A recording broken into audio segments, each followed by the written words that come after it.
খামেনির মরদেহ নেওয়া হচ্ছে কারবালায়। ইরানের সাবেক সর্বোচ্চ ধর্মীয় নেতা আয়াতুল্লাহ আলী খামেনির মরদেহ ইরাকে পৌঁছেছে। নাজাফ আন্তর্জাতিক বিমানবন্দরে পৌঁছানোর পর সেখানে অনুষ্ঠিত হয়েছে আরেক দফা জানাজার নামাজ।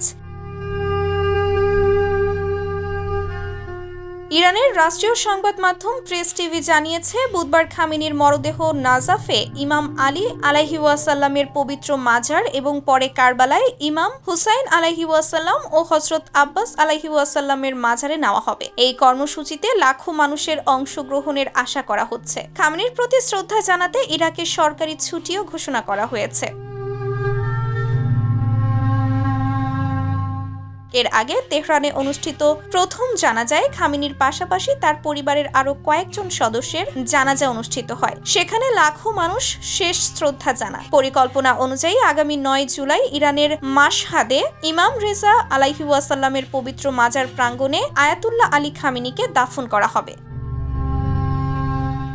Sumaiya Snigdha, news desk, daily our Bangladesh.